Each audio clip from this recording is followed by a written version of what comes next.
Senator Tom Cotton joining us now on Capitol Hill. Senator, good to see you. Hey, I wanted to ask you something. How much do you think Democrats are worried about the legislative agenda stalling out? As you see that President Biden and the White House press secretary, Jen Psaki, they're like shutting down any questions about impeachment. They're trying to focus on legislation. Good morning, Danny. Good to be on with you. Well, I'm worried about the legislative agenda stalling out when we should be focusing on what Joe Biden has done to create another migrant crisis at our border. Even the Washington Post and the New York Times, not exactly zealots when it comes to immigration, have said we've got a surge in migrants at our border. We should be addressing that kind of thing. Or why the FDA is taking 3 weeks to approve the Johnson & Johnson vaccine or even have a hearing on it. Rather, we're focusing yet again on Donald Trump because the Democrats are still obsessed with him. We're having an impeachment proceeding to convict and possibly remove from office a man who left office 3 weeks ago. I don't think many Americans think that makes much sense.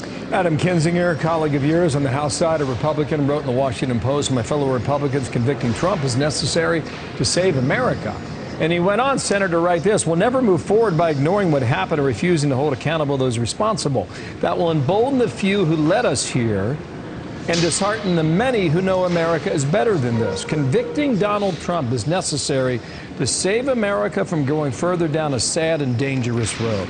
He doesn't have a vote in the Senate, clearly. What do you make of that from a Republican? Well, Bill, no one is ignoring what happened over the last couple months, and of course it's going to be a part of Donald Trump's legacy.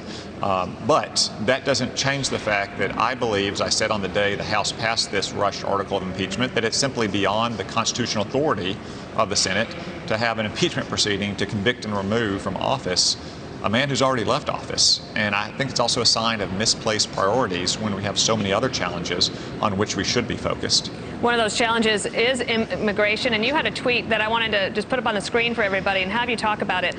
You said it's the Biden administration policy to allow illegal aliens to stay in America even after they deal fentanyl and heroin, commit fraud, commit assault, drive drunk, and launder money.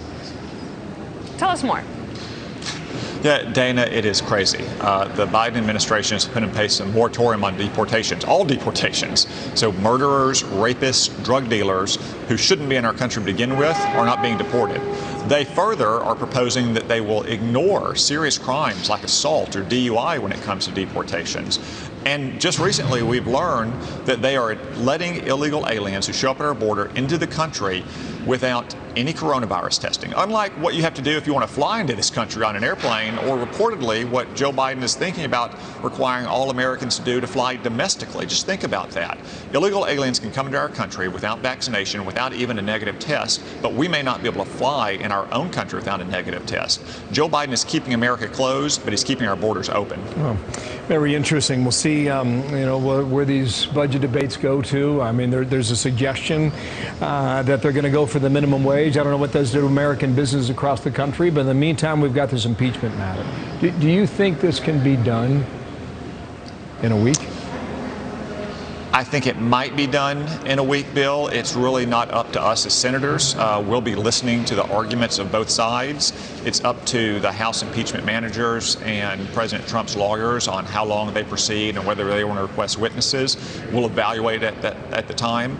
I think, though, today is a very important threshold question of whether the Senate has the constitutional authority to proceed with this trial against a former president. I don't think they do. I'll be very keen to hear the arguments from the other side and see if any other senators, in addition to the 44 that voted with us last week, at the end of those 4 hours, what should we be looking for then? Well, about 2 weeks ago, we had a vote on whether to proceed to a motion to dismiss, and 45 senators thought we should proceed right then. So I would assume that all of them will have that view today. Now, some senators who voted to table that motion may today, after hearing the argument, say the arguments are compelling that we don't have the constitutional authority, and they may join the 45 of us who voted 2 weeks ago to proceed to the motion to dismiss right away. So I don't think it's a foregone conclusion that this trial will proceed past today, but we'll listen to the arguments and we'll see where the votes are. Right. Senator Tom Cotton, thank you. Thank you, sir. Thank y'all.